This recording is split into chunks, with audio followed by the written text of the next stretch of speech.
ចំណែកឯចំណុចមួយទៀតដែលស្ថិតនៅក្នុងមុខងារ driver assist ផងដែរនោះគឺមុខងារ pre-collision ដែលមុខងារនេះគឺពិតជាពិសេសមែនទែន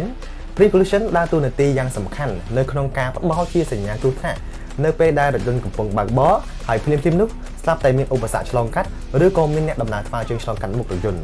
ចុចប៊ូតុង OK ទៅក្នុងពាក្យថា pre-collision នេះ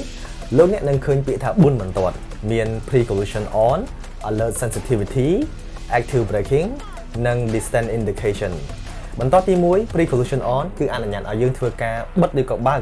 នៅប្រព័ន្ធ pre-collision នេះផ្ទាល់តែម្ដងចុច OK ទៅលើបន្ទាត់ទី1 pre-collision លោកអ្នកនឹងឃើញពាក្យថា on ឬក៏ off ដែលអនុញ្ញាតឲ្យយើងធ្វើការបើកឬក៏បិទនៅប្រព័ន្ធ pre-collision នេះផ្ទាល់តែម្ដងចុច OK ទៅលើបន្ទាត់ទី2ដែលប្រើពាក្យថា alert sensitivity លោកអ្នកនឹងឃើញពាក្យថា high normal low ដែលបញ្ជាក់អំពីកម្រិតដាស់តឿនកម្រិតខ្ពស់កម្រិតមធ្យមនិងកម្រិតទាបគួរបញ្ជាក់ផងដែរថាប្រព័ន្ធ pre-collision ធ្វើការផ្ដល់សញ្ញាគ្រោះថ្នាក់តាមរយៈ2របៀបទី1គឺតាមរយៈការបន្លឺជាសំឡេង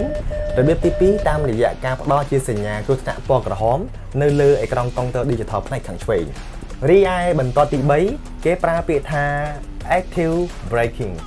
active braking គឺជាប្រព័ន្ធចាប់ហ្វ្រាំងបន្ទាន់ដោយស្វ័យប្រវត្តិនៅពេលដែលមានឧបសគ្គឆ្លងកាត់មុខរថយន្តក្នុងពេលបើកប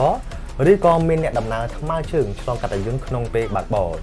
ដោយប្រព័ន្ធនេះធ្វើការរួមគ្នាជាមួយនឹងប្រព័ន្ធ pre-collision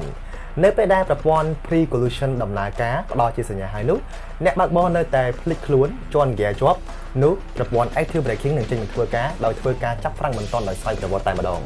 ហើយប្រព័ន្ធនេះក៏អនុញ្ញាតឲ្យអ្នកបើកបរធ្វើការបិទបើកផងដែរដែលគ្រាន់តែចុចប៊ូតុង OK នៅលើដៃចង្កូតផ្នែកខាងឆ្វេងឃើញសញ្ញា tick នោះប្រព័ន្ធនេះនឹងត្រូវបានតភ្ជាប់ចុចប៊ូតុង OK ម្ដងទៀតនៅលើដៃចង្កូតខាងឆ្វេងបិទសញ្ញា tick នោះប្រព័ន្ធនេះនឹងត្រូវបានកាត់ផ្តាច់ប្រព័ន្ធ pre-collision នេះនឹងដំណើរការចាប់ពីល្បឿន5 km ក្នុង1ម៉ោងឡើងទៅរីឯបន្ទាត់ទី4គេប្រើពាក្យថា distance indication ដែលជាប្រព័ន្ធដាស់តឿនអ្នកបើកបរនៅពេលដែលរថយន្តរបស់យើងបើកគៀកនឹងរថយន្តខាងមុខដោយលោតជាសញ្ញារថយន្តគៀកគ្នានៅលើអេក្រង់កុងទ័រ digital ផ្នែកខាងឆ្វេង